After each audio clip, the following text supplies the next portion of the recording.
19 secuestradores, 5 comandos, aunque uno nunca llegó a actuar. El plan original tenía 11 objetivos, pero el propio Osama Bin Laden lo consideró poco factible y se redujo a 5. La idea era de este hombre, el kuwaití Khalid Sheikh Mohammed, encarcelado en Guantánamo desde 2006. Fue él quien se lo presentó años antes al líder de Al-Qaeda. Y con su visto bueno se lo encargó a la llamada Célula Durmiente de Hamburgo, jóvenes yihadistas, la mayoría saudíes, que estudiaban en la ciudad alemana y a los que dirigía el egipcio Mohamed Atta.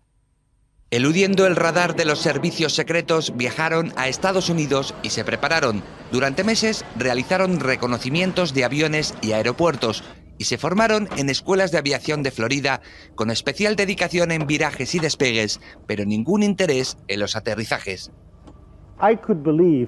No me sorprendió que Atta estuviera tramando algo terrible porque no tenía pinta de ser alguien que disfrutara de la vida, recordó tiempo después el dueño de una de esas academias de vuelo. Atta viajó a Madrid entre enero y julio, donde se cerraron los últimos flecos. En agosto llegó la autorización final de los líderes de Al-Qaeda y a cada comando se le adjudicó un vuelo, un objetivo y la fecha de la boda, como llamaban al día del ataque. El 10 de septiembre, Mohamed Atta y Abdelaziz Alomari, miembros del primer comando, alquilaron un coche y condujeron desde Boston hasta Portland. Pasaron la noche en los alrededores del aeropuerto y a primera hora del 11S volaron de nuevo hasta Boston. Allí embarcaron en el vuelo final, el 11 de American Airlines con destino Los Ángeles, que minutos después se estrellaba contra la torre norte del World Trade Center. Detrás vendrían los demás, los que se estrellaron contra la Torre Sur, contra el Pentágono, y el que lo hizo en campo abierto por la rebelión de los pasajeros. No alcanzó su objetivo, que en realidad era el Capitolio. Y arrancamos el espacio de esta semana hablando de un tema muy polémico y que sé que muchos de vosotros estabais esperando. Y es que volvemos a hablar de los atentados contra las Torres Gemelas, aquel fatídico 11 de septiembre del año 2001. Y sé que mucha gente pensará, bueno, todo esto ya está dicho, ya está todo investigado, las teorías de la conspiración están sobre la mesa y efectivamente, cuando hablamos de teorías de la conspiración, bueno, pues prácticamente las hemos tratado todas y si no, pues casi, pero ¿qué ocurre cuando la otra parte también decide hablar? Y la otra parte, pues estamos hablando de arquitectos, ingenieros, que conocen en profundidad el tema, que han estudiado sus planos, que saben cómo estaban construidas, qué tienen que decir ellos al respecto. Bien, pues son un grupo, y voy a llamarlo de esta manera, un grupo de profesionales que no se ha dado mucho a conocer, han preferido estar de alguna forma en la sombra, porque hablamos de un tema muy peliagudo, de un tema muy complicado, y bueno, cuando se empieza a dar bola a una teoría y luego viene alguien y de repente con datos te la tira por el suelo, nunca mejor dicho, pues no sienta bien, pero bueno, ya sabéis que aquí intentamos dar palos para todos lados. Y precisamente eso es lo que hemos querido hacer hoy. Hoy nos visita un arquitecto que nos va a dar una visión bastante distinta de lo que ocurrió aquella mañana en el World Trade Center. Javier, bienvenido, ¿cómo estás? Buenas tardes. Todo genial. Cuéntame, a ver, ¿cómo lo planteamos? Javier, para que nadie piense que esto tiene truco ni trampa, preséntate, di básicamente de qué trabajas o a qué te dedicas. Bueno, yo soy arquitecto de formación. Como la arquitectura tiene muchas vertientes, durante años me dediqué a la parte proyectual. Pasé también por el urbanismo. Y bueno, pues la coyuntura y mi gusto particular por el tema de los detalles, básicamente cómo es la ejecución de las cosas, era un poquito metódico, siempre quería que las cosas se hiciesen de una manera concreta, entonces a la hora incluso de proyectar era muy quisquilloso. Encontré que eso se hacía también desde la propia obra y entonces acabé pasándome un poquito al lado de la zona de los técnicos, ¿no? A una visión un poquito más de industriales o de arquitectos técnicos y ejerzo desde hace ya unos años como jefe de obra más que de la parte proyectual de la arquitectura. Bien, Javier, nos has hablado un poco de tu formación y yo te pregunto ahora, ¿dónde estabas tú aquella mañana, porque en Estados Unidos fue por la mañana, aquí era más o menos al mediodía, por la tarde. ¿Dónde estabas tú en general el día que ocurrió los atentados contra las Torres Gemelas?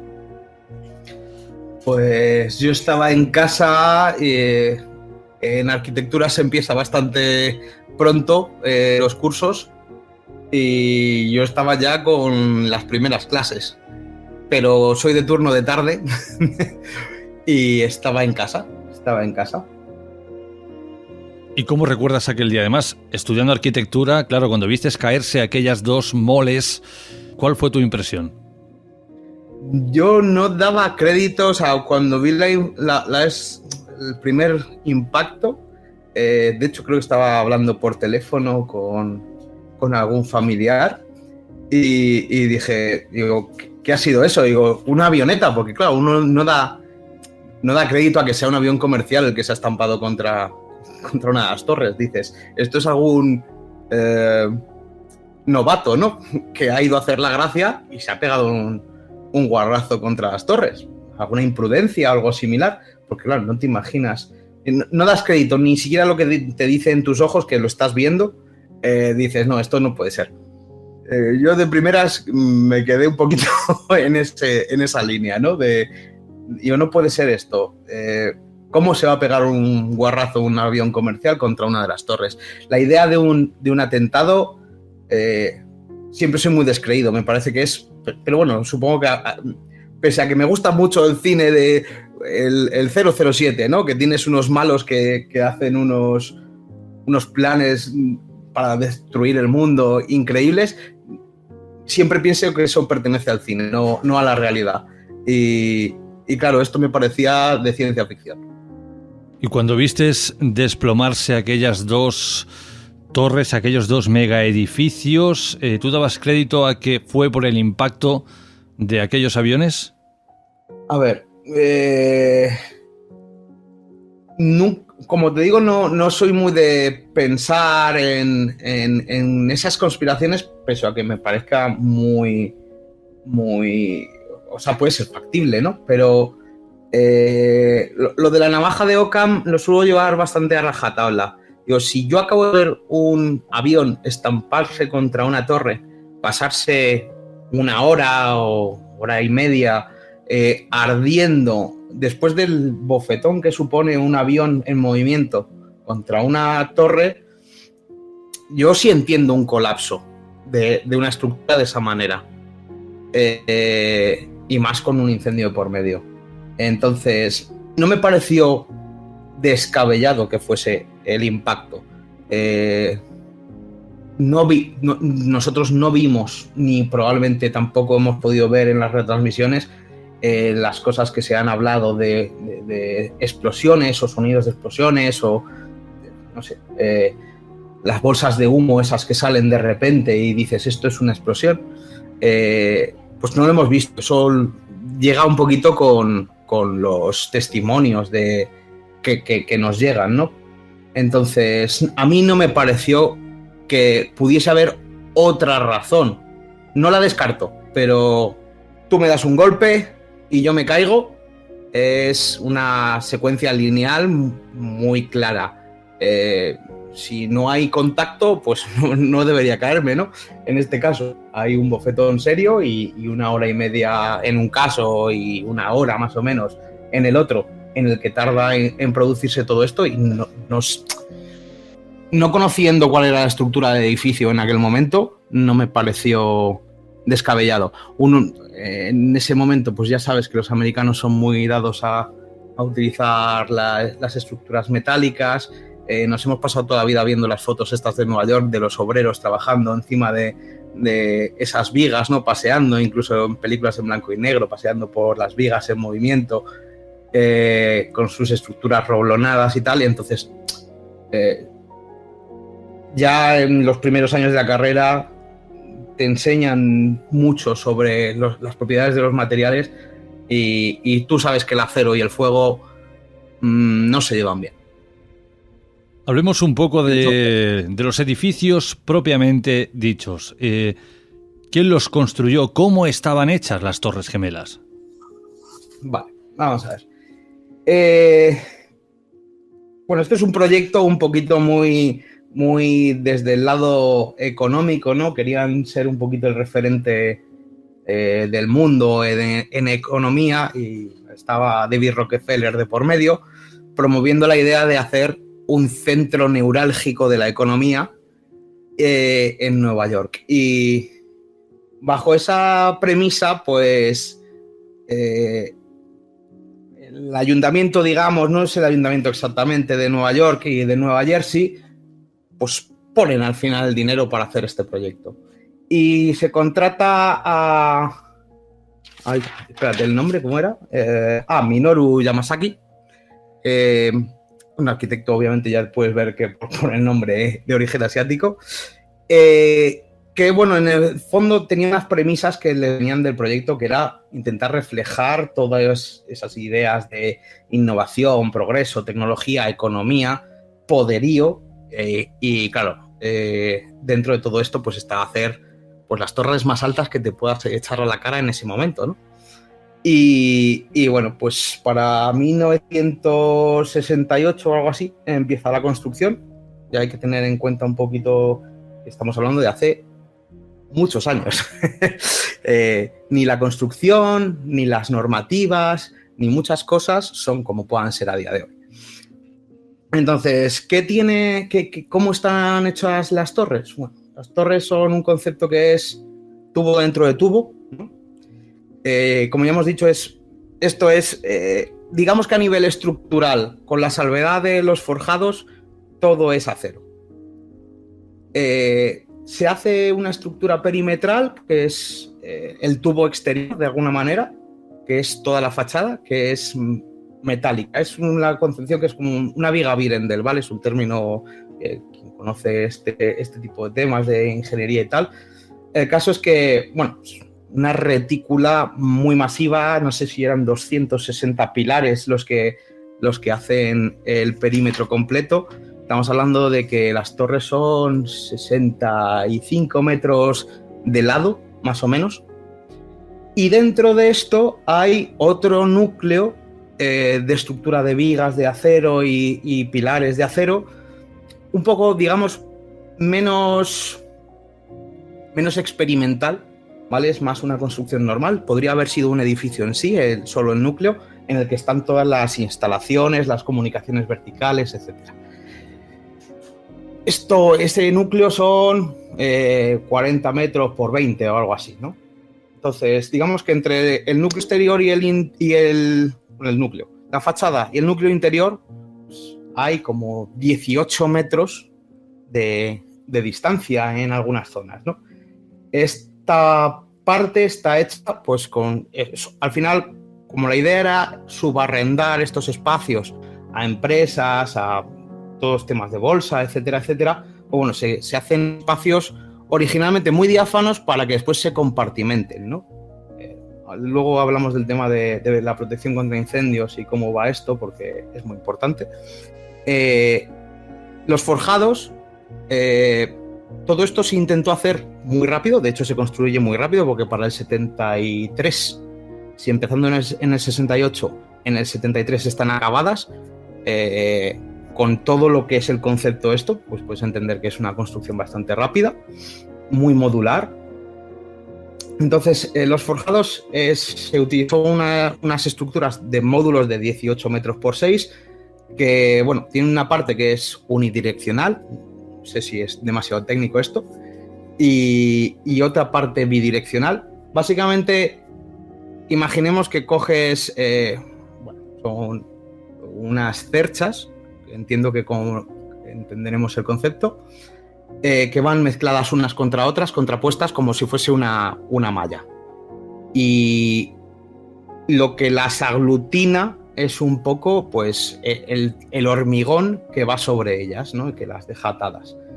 Que ata ya este forjado, ata el perímetro, esa estructura de viga Birendel que hay al exterior, con el núcleo interior. Lo hace muy independiente porque cada planta, o sea, cada planta es un mundo.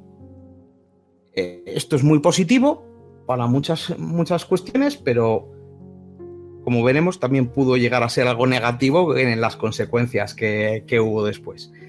Cosas curiosas, pues que todo esto estaba unido con unos amortiguadores, creo que había, no sé si más de 10.000 unidades de amortiguadores, para compensar. Claro, esto hay que pensar que un edificio de esta altura tiene que, bueno, que son, no me acuerdo, 400 metros, no me acuerdo. Tiene que aguantar esfuerzos horizontales, vientos. Y además en este momento la gente que estaba a cargo de decidir qué normativas y qué todo se iban a aplicar a este edificio, que cambió un poquito el paradigma en aquel momento, porque claro, iba a ser un símbolo y tenía que ser muy, muy increíble, ¿no?, lo que se iba a hacer. Pues en aquel momento dijeron, oye, tenemos problemas de vientos huracanados en Estados Unidos. Así que las solicitaciones horizontales que tenga que aguantar el edificio tienen que ser consideradas como si le fuese a pegar un Boeing 707, que era el avión comercial más grande de aquel momento. Claro, un Boeing 707, ya obviamente me he documentado un poco, pesa 55,58 toneladas. Los Boeing 767 y 757 que golpean, que se mueven en aquel día y que hay secuestros, estamos hablando de que un 767, que es uno de los que golpea las torres, tiene un 44% más de masa. O sea, el golpe no llega a ser con el doble de masa, pero estamos cerca. Así que por mucho que uno pretendiese aguantar el golpe de un avión, que es algo prodigioso para el momento, pues no era el del avión que pensaban, sino que era un avión que pesaba casi el doble de lo que iba a ser. Y bueno, pues eso es, no sé, podemos entrar mucho en más detalle sobre todas estas cuestiones de cómo está construido, pero el tema supongo que es cómo es el desarrollo un poco el colapso de estas torres. Claro, es que la gente cuando lo vemos desde fuera, Javier, que no tenemos estudios de arquitectura, de ingeniería, vemos dos aviones que tienen mucha masa, pero que en sí mismos los aviones parecen que sean como de hojalata, que al impacto de una pared, pues el avión queda hecho en 1000 pedazos, y que han tirado las dos torres prácticamente más altas del mundo en aquel momento. Claro, la gente lo ve y dice, esto es imposible, que un avión, por mucho que venga a 400, 500 kilómetros por hora y pegue un porrazo contra las torres, lo lógico, para los que no sabemos de esto, es que el fragmento en el que ha pegado sea el que colapse y el que se caiga.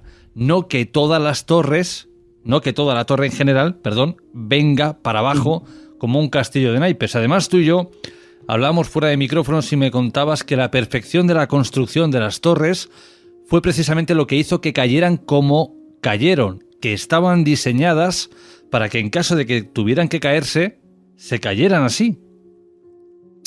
En estas cuestiones de diseño, igual que en los coches, cuando te enfrentas a un proyecto de este estilo, tienes que contemplar la posibilidad de, uno, que un día tengas que demolerlo, o que pueda haber un momento de colapso. Y piensa que una torre de 415 metros se cae como si fuese la torre de Pisa, y el caos y la destrucción se multiplica. Entonces, pese a que la rigidez estructural que tiene el edificio, etcétera, etcétera, está pensado para mantenerlo de pie, sí que contempla que la manera en la que debe caerse es de manera vertical. Entonces, cómo se conectan los forjados, cómo se separa el núcleo interior del núcleo exterior, aunque después tienen que convivir, tienen una razón de ser.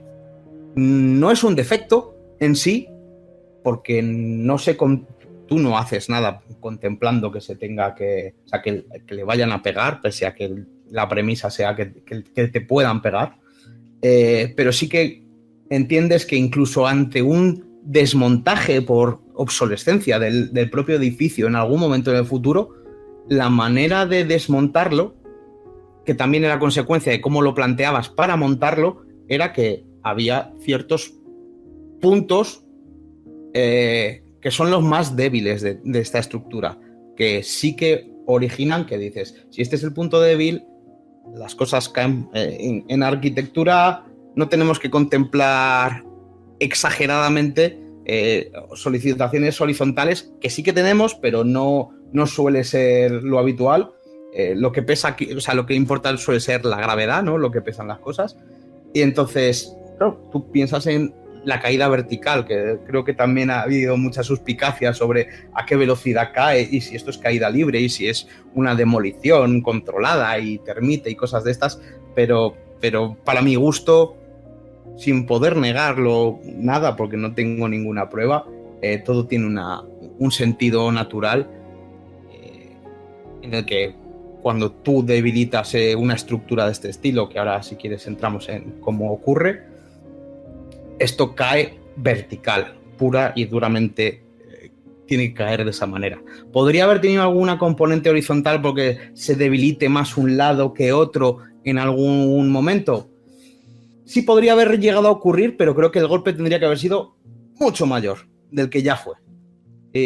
Entiendo que cuando alguien piensa que dices, ostras, un avión es hojalata al lado de un edificio como este, pero la fuerza cinética y todo que lleva y ese golpe es importante. Aún así, ahora lo vamos a ver, no es el golpe el que tiró el edificio. No fueron los aviones, fueron lo que ocurrió a continuación. Fue las 90 toneladas de combustible que llevaban encima y lo que eso le afecta al acero y cómo, bueno, la protección contra incendios tiene unas capacidades, pero no son infinitas, y menos contemplando pues que en una planta 98 tengas que llevar una cantidad de agua suficiente como para apagarlo en un tiempo muy concreto. Pero Javier, aunque por ejemplo, no sé, no recuerdo si fue la Torre Norte o la Torre Sur, uno de los aviones impacta en la parte más superior de las torres. Estas no estaban diseñadas para aguantar el colapso de los pisos superiores, es decir, se caen las plantas superiores, pero el resto del edificio aguanta el peso de las de arriba. ¿No estaban hechas para eso? No, a ver. Pongamos ejemplos. En el World Trade Center 1, ¿vale? La Torre Norte, el golpe es en la planta 94, 98 más o menos. Esta es la torre que más aguanta que más tiempo aguanta de pie con respecto a cuándo es el golpe, ¿no? El caso es que cuando se ocurre el golpe, muchos pilares quedan dañados. Eso significa que cuando desaparece uno, los de al lado tienen que encargarse de sujetar ese peso. Eso significa que aguantan mucha más tensión y que ya no trabajan como estaban pensados. A eso le sumas un incendio. El fuego y el acero, como te digo, son muy enemigos. Si tú estás utilizando el acero y hay un fuego, pero el acero está trabajando al 60% de su capacidad, pues puede aguantar durante, no sé, 240 minutos un fuego de 300 grados. Pero si está trabajando, como es más o menos lo que ocurrió, al 88% de la capacidad que tiene el acero de resistir, ya no aguanta tanto tiempo. Y además estamos hablando de que las temperaturas creo que rondaron... Esto no hay un dato científico corroborable 100%, porque no creo que hubiese nadie con un termómetro controlándolo, pero se calcula que estaba en torno a los 425 grados. En esta situación, el acero pierde sus capacidades, se vuelve dúctil, viscoelástico, muchas palabras técnicas, y entonces empiezan todas las cosas raras. El forjado de este edificio está preparado para aguantar 1.300 kilos de sobrecarga. sea, su peso propio más lo que le vayas a poner encima, y todo esto mayorado, o porque en los cálculos se suele decir, vale, esto va a aguantar 500 kilos, vale, pues yo voy a multiplicarlo por 16 para que aguante, o sea, que el cálculo resultante me dé que mi forjado tiene que ser mucho más grande, más resistente y que aguante mucho más. Pues cada uno de estos forjados estaba pensado para aguantar 1.300 toneladas. ¿Qué pasa? Que cuando una se cae sobre la otra, estamos hablando de que pasa a ser 45.000 toneladas lo que tiene que resistir el de abajo, por la acumulación del peso más la aceleración cinética que lleva, del peso de las plantas superiores. Entonces, estamos hablando de que multiplicas por 40 la idea original. Eso no aguanta nada. Hello, my name is Betty Ong. I'm number 3 in the back. The cockpit's not answering. Somebody stabbed in business class. And I think there's mace that we can't breathe. I don't know. I think we're getting hijacked. Which flight are you on?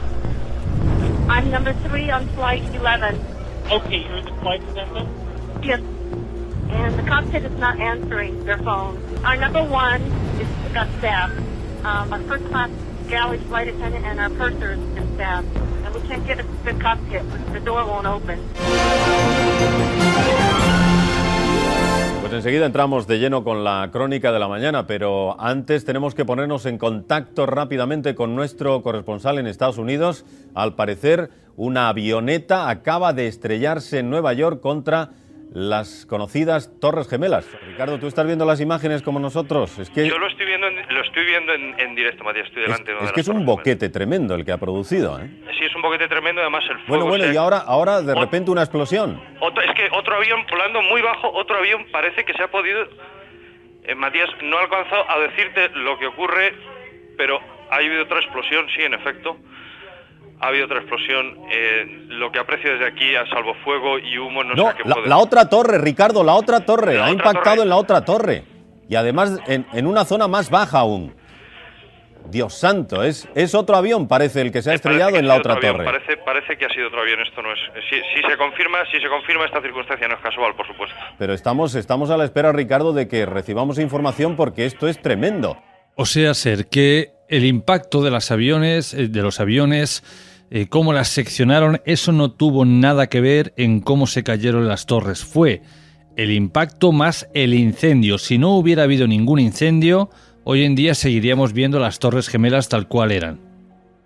Hombre, no creo que las hubiesen dejado así, pero estructuralmente por debajo de esa planta, sin fuego, yo creo que era salvable el edificio. Por criterios normativos no sé qué habrían hecho con ello, pero yo, sin el incendio, el edificio seguía siendo totalmente válido y estable.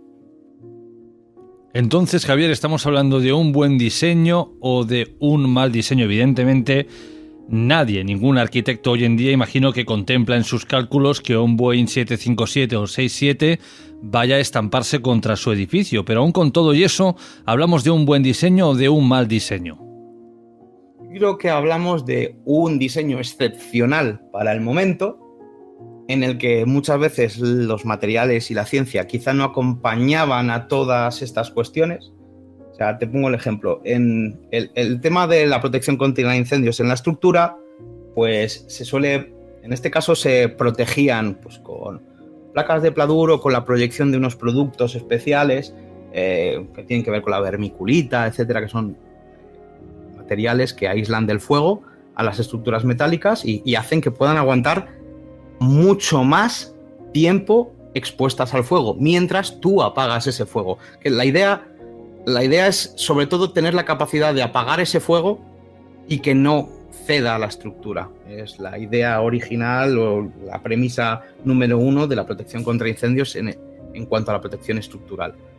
Entonces, en 2001 ya se estaban acometiendo obras de actualización de estos sistemas de protección de la estructura, porque eran conscientes de que en 1968, cuando se hizo, tomaron muchas precauciones. De hecho, hubo una comisión especial para este tema, para desarrollar la mejor normativa que tuviese que cumplir este edificio, con los mejores materiales de protección, pero que eran conscientes de que no eran los mejores conforme iban avanzando el tiempo. O sea, estamos hablando de que ocurre, si acaban de hacerse en el 73 y esto ocurre en el 2001, echemos cuentas, ¿no? Y el tiempo en todo lo que tiene que ver con la técnica avanza muy rápido y te quedas obsoleto muy pronto. El edificio no está obsoleto, pero la protección contra incendios quizá no estaba al día. En aquel momento, si no tengo mal entendido, el World Trade Center 2 había actualizado el sistema o sea, la protección contra incendios de los pilares de la cara exterior, y en el World Trade Center 1 no estaba acabado del todo, o sea, el exterior creo que sí, y estaban haciendo del interior. Entonces, bueno, eran conscientes de este tema. El problema número uno que pueda venir, aunque aquello estuviese protegido, es que el golpe del avión rompe mucha de esa protección. Entonces, o sea, es una tormenta perfecta. Yo te quito lo que te protege con el golpe y después, como te echo agua oxigenada, ¿no?, en la herida, dices, esto va a escocer. Ya no solo te he cortado, sino que ahora te va a escocer de verdad. ¿Qué es lo que le pasó al edificio? Bueno, a ver, no quiero resultar tampoco dogmático ni taxativo. Dios me libre de saber exactamente lo que ocurrió, pero que toda la explicación científica que viene detrás de esto que estoy contando, que tampoco te creas que es una cosa que sea mía, sino que yo la puedo contar y entender y explicar, tiene una correlación lógica y que se puede probar. Claro, pero de nuevo haciendo yo un poco de abogado del diablo, de aquellos que no entendemos de este tema, yo por mucho que me actualices el sistema antiincendios, si me pega un golpe un Boeing 757, las tuberías todos irían al traste, es decir, ese sistema antiincendio no iba a funcionar porque es que estaría destrozadísimo del golpe del avión. O sea, el sistema antiincendios son muchas cosas. De hecho, las torres tenían depósitos de agua para no intentar traer el agua solo desde abajo, desde arriba, sino creo que tenía 6 depósitos. Por ejemplo, el World Trade Center 1 tenía 6 depósitos de agua para que el agua del sistema de rociadores no se pudiese cortar porque en una planta hubiese un corte. A lo mejor en esa planta no caería el agua exactamente encima del incendio, pero tú enfriarías tanto el forjado inferior como el superior. Y consigues de esta manera frenar la propagación. O sea, creo que en la última planta había 3 depósitos enormes y después en la 20, en la 41 o algo así. Entonces, esto funciona, pero ¿qué estamos hablando? No es un incendio, no es un incendio normal. No es que se estén quemando el mobiliario. Es que has metido 90 toneladas de combustible de aviones, que no es la gasolina de nuestros coches. Es algo bastante más inflamable y con un poder calorífico superior. Entonces, creo que se le sometió a un estrés tan rápido al edificio que, de hecho, a veces, yo me pongo a planteármelo y dices, raro es que los dos no cayesen antes. ¿Y tú crees, Javier, que todo esto lo sabían los supuestos terroristas? Es decir, sabían que con ese golpe iban a... y el golpe y el incendio iban a debilitar la estructura de acero y esto, a consecuencia, iba a hacer que cayeran las torres. Ahora pasamos a la parte de la opinión personal. No creo que supieran que iban a lograr esto, en ningún caso. Creo que era un golpe de efecto, que era...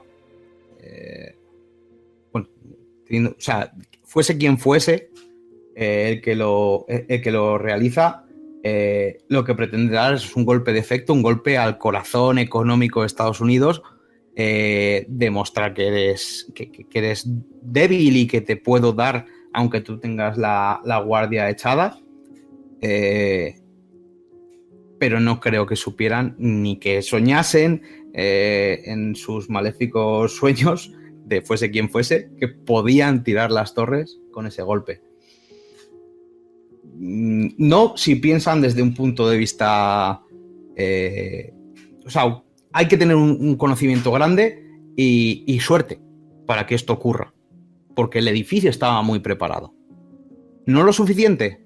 Sí, pero estaba muy preparado. Por ejemplo, las vías de escape, ¿crees que a las Torres Gemelas les faltaban salidas de emergencia por donde la gente poder huir de aquel infierno? Teniendo en cuenta que, como estamos diciendo, no estaban, nadie pensó nunca que esto fuera a ocurrir, ¿no?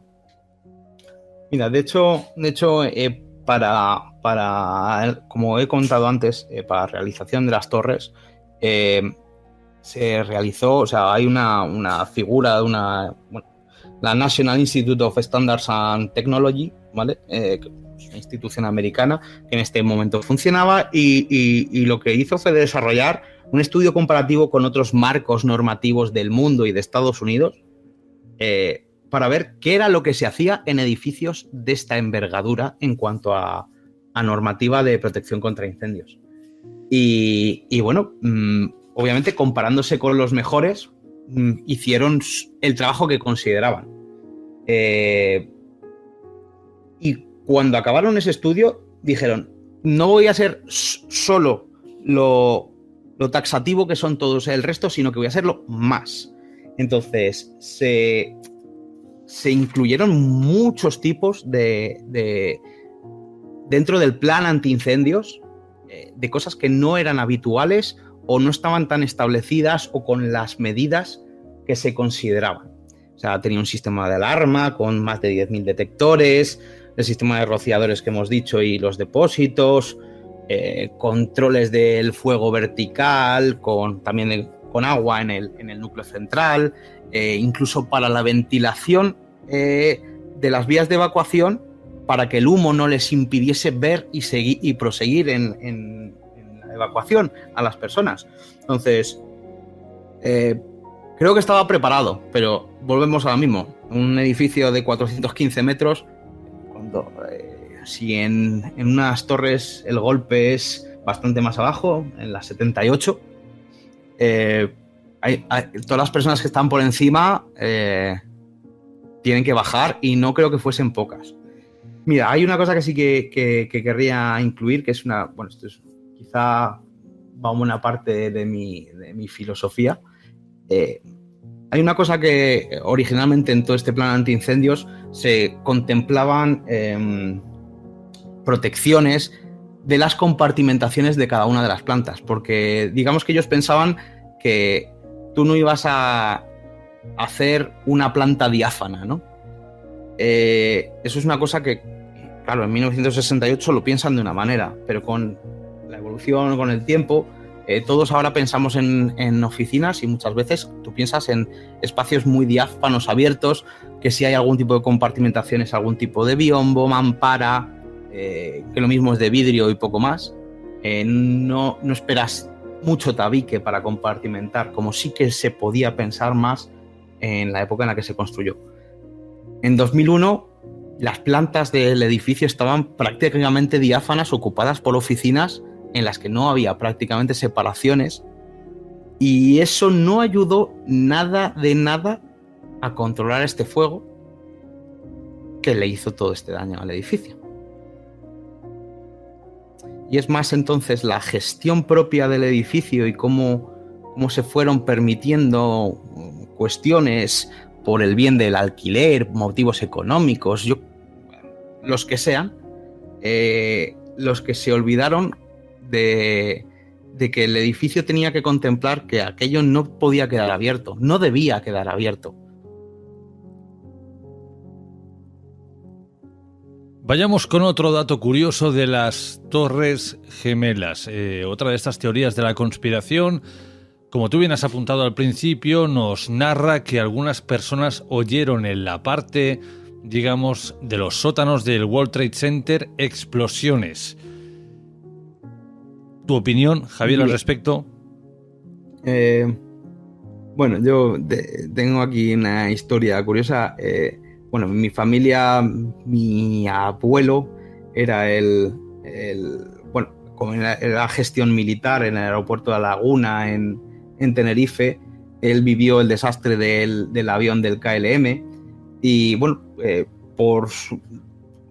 dentro de la familia, todo el tema esto de los desastres aéreos, etcétera, etcétera, siempre se ha comentado muchas veces, sé que no tiene que ver, pero sí tiene que ver, cómo una persona interpreta un sonido si no está mirando a la fuente del mismo.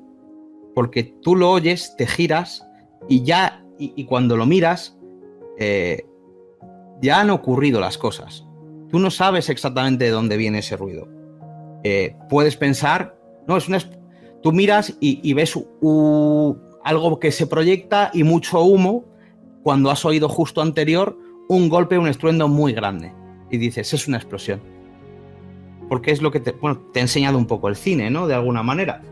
Pero la realidad es que la caída que hemos dicho de un forjado contra otro, bueno, de todas las plantas superiores contra el siguiente forjado más debilitado, con 45.000 toneladas de material golpeando el propio edificio, creo que es suficiente para que el estruendo sea parecido al de una explosión. Y la proyección de todo el polvo y rotura de cristales, etcétera, etcétera, te puede hacer pensar que es una explosión. Pero yo tengo la duda de que eso pudiese ser así y cómo es realmente la interpretación que uno hace de su percepción. Ya veis, querida audiencia, que el tema se está poniendo muy, muy interesante, pero lamentablemente el tiempo es oro y la primera parte ha llegado a su final. Sin embargo, si queréis seguir escuchando lo que Javier nos tiene que contar sobre el colapso de las Torres Gemelas, sobre lo que le ocurrió al World Trade Center 7 que aparentemente se cayó solo y lo que ocurrió en el Pentágono, tendréis que dirigiros al apartado de mecenas.